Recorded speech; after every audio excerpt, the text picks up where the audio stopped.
저희가 얼마 전에 트랜스캐로티드 탑이를 한 케이스에서 그 한번 좀 어떤 연유로 이런 걸 선택하고 이게 장단점이 뭐가 있는지 한번 선생님들하고 공유를 하고 싶습니다. 이거 제 디스클로저고요. 그래서 요새 뭐 99%다 트랜스페모럴 탑이를 하는데 그럼에도 불구하고 트랜스페모럴 루트를 잘 못하는 경우들도 있습니다. 대부분 이제 딜리버리 시스템이 지나가는데 문제가 있는 경우들에서 이제 트랜스페모럴을 기피하게 되는데요. 이런 정말 톨처스한 아나토미를 갖고 있는 사람들한테서는 트랜스페모럴 루트로 하는 것이 사실 생각보다 쉽지 않을 수 있습니다. 제가 이 사진을 처음에 갖다 놨더니 어떤 분들은 이 정도면 와이어 2개 놓고 충분히 할 수 있다고 하셔가지고 아마 이 정도 되면은 트랜스페모럴은 조금 하기 어렵다 이렇게 판단할 수 있을 것 같습니다. 그래서 이 non-femoral 루트를 찾아봐야 되는데 생각보다 아주 다양한 non-femoral 루트들이 있더라고요. 사실은 이제 탑이는 근원을 따져보면 트랜스 에이피칼 루트가 있고 요즘은 이제 거의 사장되긴 했지만 초창기에는 트랜스 에이피칼과 더불어서 다이렉트 아우틱 펑처를 해가지고 하는 경우들도 있었고요. 최근에는 이제 트랜스 캐로티드나 서브클라비안 엑실러리 이 루트를 많이 쓰기도 하고 아까 이한철 교수님 말씀하신 대로 이쪽이 좋지 않으면 일리아 컨듀잇을 대사하는 방법도 있고 IVC를 통해서 트랜스 캐벨로 하는 경우도 있는데 이게 러닝 커버가 상당히 긴 것으로 되어 있고 최근에도 아울타 와이어 크로싱이 간혹 정말 안 되는 사람들은 셉탈 펑처에서 LV로 가서 거꾸로 와이어링을 하는 트랜셉탈 어프로치도 가능한 것으로 되어 있습니다. 그래서 아까 말씀드린 대로 근본이 이제 트랜스 에이피컬이긴 한데 여러 가지로 트랜스페모럴에 비해서 성적이 너무 안 좋다는 말들이 나오기 때문에 트랜스 에이피컬은 거의 하지 않는 추세였고 특히 파트너 2A 트라이얼에서 트랜스페모럴만 따로 빼놓고 보니까 서저리보다 더 좋다는 성적이 나오면서 이제 트랜스 에이피컬은 거의 하지 않는 루트가 되는 것 같습니다. 그래서 2017년도 보면은 역시 뭐 트랜스페모럴이 가장 메이저인 것이고 또 트랜스 엑실러리 서브클라비안이라고도 하는 이 non-femoral 루트가 가장 흔하게 사용되는 것 같습니다. 여전히 트랜스 에이피컬도 한 1.5% 정도 되고요. 제가 오늘 소개드릴 트랜스 캐로티드 루트는 이 당시만 해도 0.1% 제일 쉽게 말하면 듣보잡 프로시저인데 제가 왜 이 옵션을 선택하게 됐는지 한번 선생님들하고 같이 공유를 좀 해보고 싶습니다. 제 케이스 설명드리면 환자가 나이가 아주 많으신 분입니다. 90세 남자 환자분이시고 이 AS를 어떻게 알게 됐냐면 이 다리 부러져 수술 준비하던 중에 이 CVAS가 있다는 걸 OP 이벨루에이션 하다 알게 됐고 환자는 히스토리에 보니까 니아 클래스 2 디스미아 정도가 있었던 환자였고요. CKD가 약간 있는 정도고 뭐 서지컬 리스크는 아주 높았던 분은 아니었습니다. 에코 보니까 D1 CVAS에 합당한 소견을 보이고 있었고요. 그래서 이 탑이 이벨루에이션 하던 중에 아테리오그래피 찍어보니까 역시 이렇게 양쪽 토탈 크로닉 토탈 오클루전이 있어서 트랜스페모럴 탑이는 조금 어렵다고 생각을 했고 그렇다고 이제 서저리로 넘기자니 서저리하고 또 메이저 다리 수술 또 해야 되는데 이게 위험이 쉽지 않다고 생각을 해서 저희가 non-femoral 탑이를 생각하게 하였습니다. non-femoral 탑이 할 때 이제 서전들 도움이 필요하기 때문에 여러 가지로 의논을 하는데 이 저희 바스큘러 서전 사실 카디악 서전이신데 그분이 이제 엔도토미 경험이 많으시다 보니까 캐로티드 오프닝에 전혀 스트레스가 없으신 거예요. 서브클라비안을 저희가 더 먼저 생각을 제안했음에도 불구하고 서브클라비안은 이제 너브 인저리들에 대한 두려움이 조금 있다고 하시고 트랜스 캐로티드는 나는 전혀 문제 없다. 트랜스 캐로티드 하자. 이렇게 얘기가 되어서 CT 엔지오 찍어봤더니 뭐 캐로티드는 다행히 5.5mm 이상 좋아 보이고 뭐 플렉도 많지 않아 보이고요.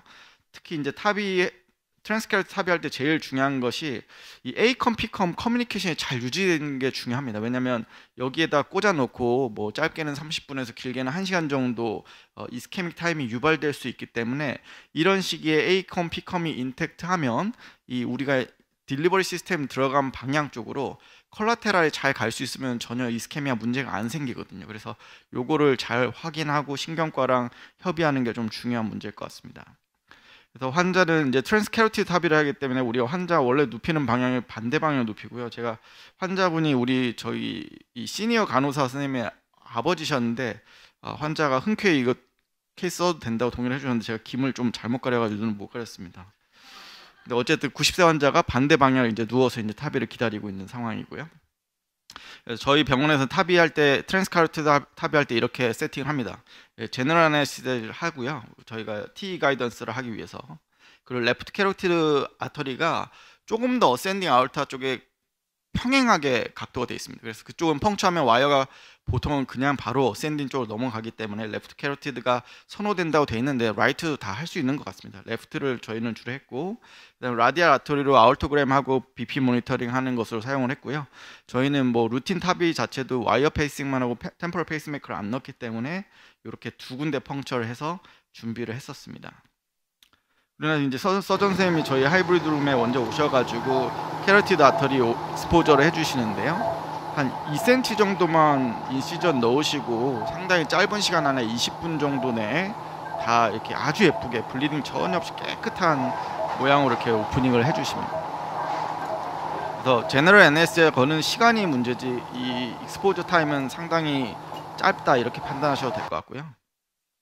그 이후에 저희가 한 3분 정도 펑처 딜리버리 시스템에 들어갈 곳을 클램핑을 합니다. 저희는 이제 레프트 캐로티드 아터리 시스템을 들어가기로 했기 때문에 레프트 캐로티드 커먼 캐로티드를 클램핑 해놓고 3분 기다려 보는 겁니다. 그래서 이 아까 말씀드린 A컴, P컴이 잘 발달되어 있는 환자들 경우는 이쪽이 별로 떨어지지 않거든요. 세츄레이션이 떨어지지 않는데 그쪽이 만약에 세츄레이션이 많이 떨어지면 이제 이스케미아가 유발될 수 있기 때문에 좀 주의를 요해야 되는 겁니다. 이분은 3분 기다렸더니 레프트 쪽이 별로 떨어지지 않아서 저희가 문제 없이 할 수 있겠다라는 확신을 가지고 이제 했던 케이스라고 보시면 되겠습니다. 펑처 할 때는 뭐 하이브리드 PTA 해보신 선생님들 이미 다 잘 알고 계신 거지만 스킨 통해 가지고 펑처를 해줘야 우리가 딜리버리 시스템에 앵커가 잘 되고 막 아터리가 들락날락 안 하는 장점이 있기 때문에 항상 스킨을 통해서 뚜루 펑처를 해주시고 마이크로 펑처 해주시면은 바로 뭐 와이어링 할 필요 없이 어센딩으로 잘 넘어갑니다. 그래서 이거는 이제 레프트 캐로티드 펑처를 했을 때 장점이라고 보면 되겠고요. 그리고 나서 이제 뭐 루틴 탑이 하시면 되는데 이제 문제는 이 머리가 이쪽에 있기 때문에 딜리버리 시스템이 기역자 우리가 빌로드니 PTA 할 때처럼 이 어셉틱 에리어를 좀 길게 만들어 놔야 프로시저 하는데 좀 어려움이 없을 것 같습니다. 프로시저 자체는 그렇게 어려움이 없었고요. 그래서 밸브는 제가 원하는 위치에 잘 됐고, 제가 뭐 이거 딱 사실 한내 해봤지만 제가 갖고 있는 필링은 뭐냐면 트랜스페모랄보다 오히려 이 엑시스를 맞추기는 훨씬 더 좋기 때문에 이 사실 딜리버리 시스템이 페모랄 루트를 통과하면은 밸브가 네이티브 밸브랑 사실 캔팅 되는 경우가 좀 많고 여기를 우리가 완전히 조절할 수 없는 경우들이 많습니다. 이게 장기적으로 어떤 예우를 보일지는 사실 데이터가 솔리드하지는 않지만 제가 보기에는 스롬보제닉 이벤트라든지 롱제비티에 악영향을 줄 수 있다 생각이 되는데 여기 보시면은 상당히 밸브가 자기 네이티브 밸브랑 굉장히 그 평행하게 임플란테이션 되는 장점을 좀 볼 수 있었습니다. 하고 나서 뭐 저희가 굉장히 오랜만에 TE를 봤는데 TE는 괜찮아 보였고요. 그리고 나서 클로즈 해주시는데 클로즈 타임 한 15분 정도 걸렸습니다. 그래서 이 환자 서머리 해보면은 카르토 아터리 제가 펑처하고 타비까지는 한 26분 별로 많이 안 걸렸고 뭐 스트로크 TI 그리고 엑세스바이트 블리딩 전혀 없었고요. 환자는 바로 그 다음 주에 다리 수술 잘 하시고 요양병원으로 퇴원을 한 케이스가 되겠습니다. 그래서 이런 좀 장점들이 있어서 특히 이제 제가 뒤에 말씀드리고 좀 장점들이 있어서 이 최근에는 이제 트랜스캐로티가 상당히 좀 많이 활발하게 되고 있는 것 같습니다. 역시 여전히 서브클래비안 엑실러리가 non-femoral 루트에서는 most common 사이트긴 하지만 트랜스캐로티드 상당히 많이 좀 올라온 것으로 보이고 제가 레프트 캐로티드가 장점이 있다고 했지만 이 트랜스캐로티드 많이 하는 원센터를 보니까 110개나 했는데 라이트로도 많이 하고 뭐 셀프 익스펜드블은 벌룬 익스펜드블은 전혀 상관없이 잘 할 수 있는 것 같습니다.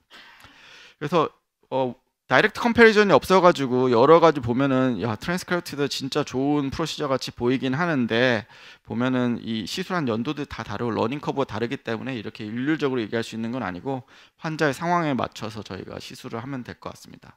근데 그럼에도 불구하고 트랜스캐로티드 제가 왜 선택을 했냐면 자 이제는 거의 사정된 트랜스 아울타, 트랜스 에피컬 이런 루트가 사실 대부분은 단점이 많기는 한데 장점이 뭐냐면 이 우리 어센딩 아치 쪽을 딜리버리 시스템이 지나가지 않기 때문에 사실 스트롱 레이트에 있어서는 다른 어떤 루트에 비해서도 뒤지지 않은 좋은 성적들을 가지고 있습니다. 그런데 저희가 사실 non-femoral 루트를 아까 몇 가지 말씀드렸지만 대부분의 non-femoral 루트가 갖고 있는 단점이 뭐냐면 스트롱 리스크가 꽤 크다는 거거든요. 근데 스트롱 리스크에서 트랜스캐로티드가 트랜스 에이피컬 대비 나쁘지 않다는 결과가 하나 있었다는 것이고요.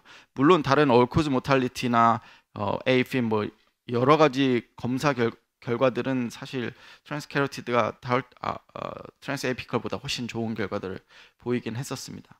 그럼 트랜스케이벌은 어떠냐면은 트랜스케이벌은 뭐 초창기에 워낙 많은 컴플리케이션이 있었기 때문에 트랜스케이티도 훨씬 더 좋은 성적을 보이고 있기는 했지만 최근에 리포트 보니까 100례 이상의 러닝 커브를 그린 기관에서는 트랜스케이벌도 세이프하게 하고 있다고 하는데요.